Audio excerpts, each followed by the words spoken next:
Alright, so a lot of people have asked me how I brine my turkeys and how we do this rotisserie.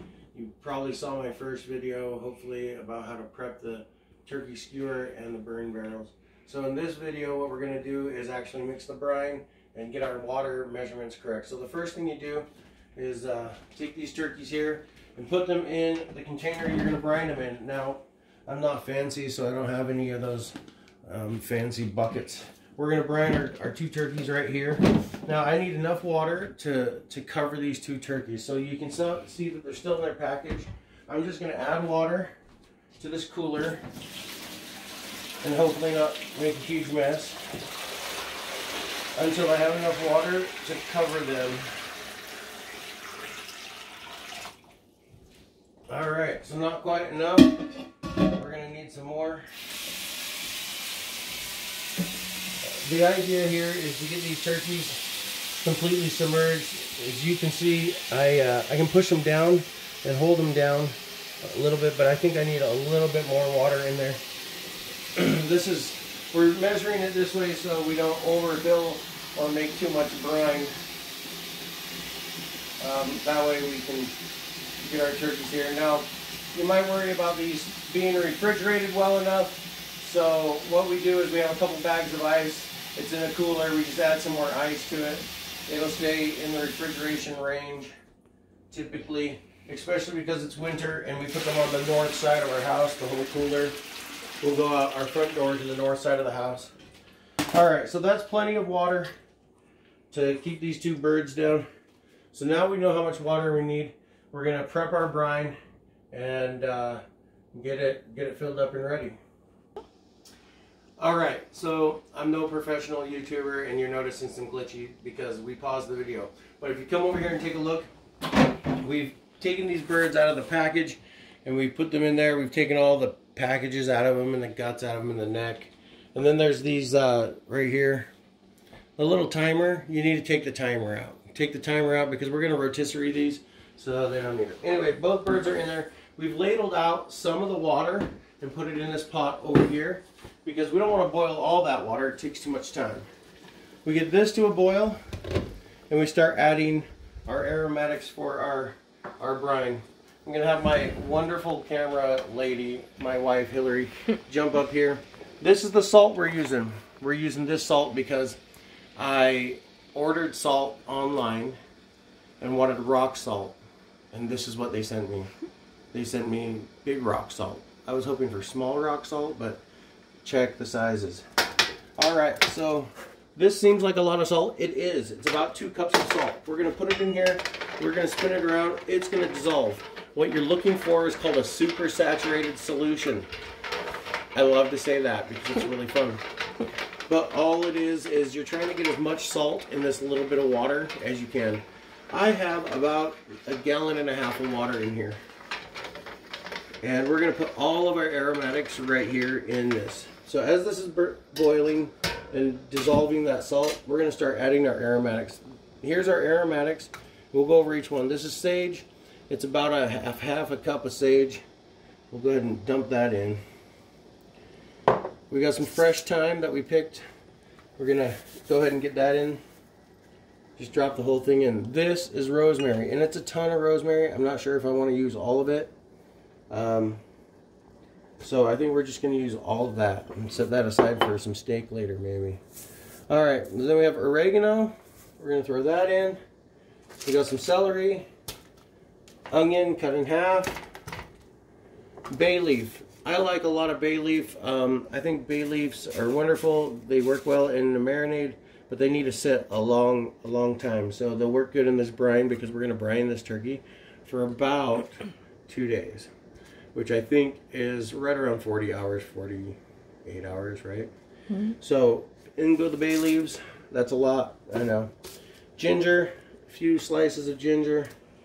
Cracked mustard. This is black and yellow mustard. So in it goes. And allspice. This is whole allspice berries, otherwise known as Jamaican pepper. I just put these in my mortar and pestle and cracked them a little bit. We'll sprinkle those in. Alright, I'm pretty sure that's it. We'll scrape up whatever's left here. Make sure it's all in there. Oh, one last ingredient that I never tell my wife about. This is 1 teaspoon of crushed red pepper. Now I know. I always put it in. But it won't make things spicy. It'll just add to a little bit of flavor. Okay, now we're going to cook this until that salt is dissolved. And that's going to take some time, and you'll hear it down there. You can feel it as you're spinning it around, and if you're lucky, you can pull one up and see how much is left. You can see they've already started to dissolve. They're considerably smaller. So after we get all this salt dissolved, these aromatics are going to be mixing in this water. We're going to add ice to this solution until it is cold, until the ice remains, because we don't want to put hot water in with our turkeys. It's going to make them go bad or start to cook their skin. And since this is a brine meant to last several days, we're just going to stir this around. So we're going to pause the video and be right back when this is done. Go. Okay, so we're back. This salt in here has dissolved, and you can hear it not clinking around down there anymore. I guess there's maybe one little piece left, but that's okay. We're going to pull this off the stove here real quick. And some of you might be wondering where we got all of our fresh herbs. So let me show you. We got our leftover rosemary. Goes in the pantry.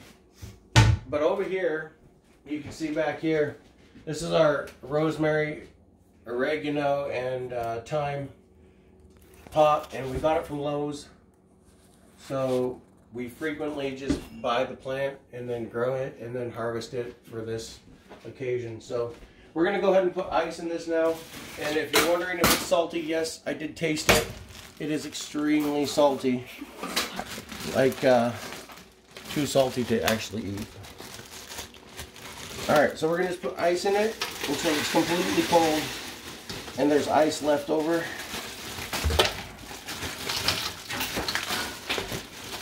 And I'm having some trouble with the bag, which is interesting.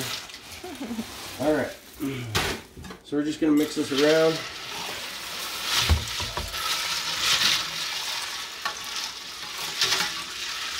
Because we want this whole mixture to be somewhere around, 40 degrees.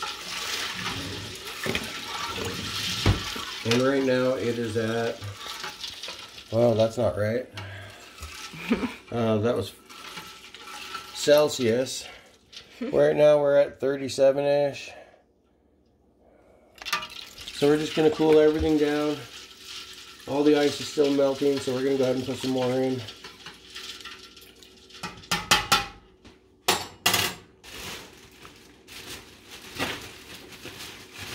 But it's also good that it's too salty as well, right?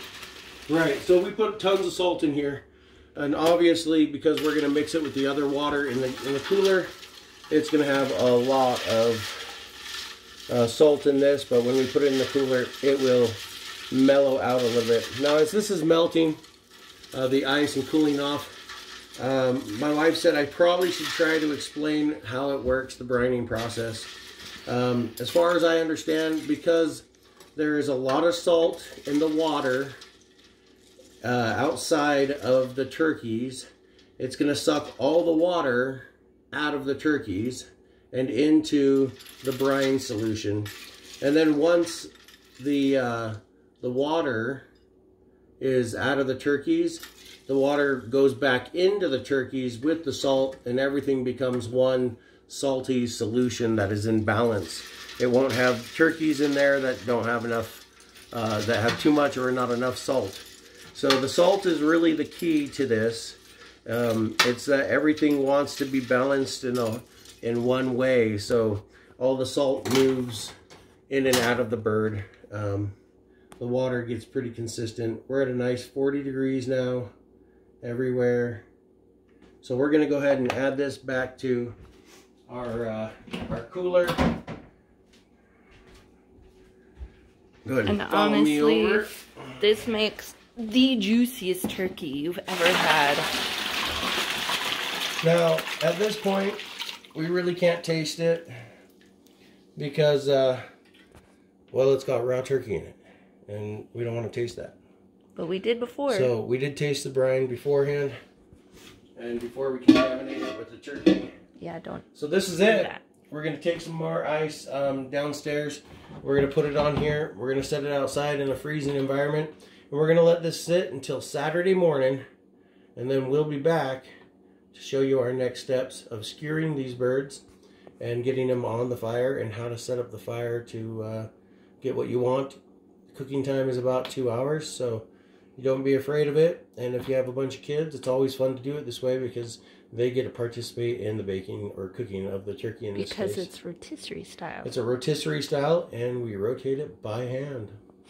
So, thank you for watching.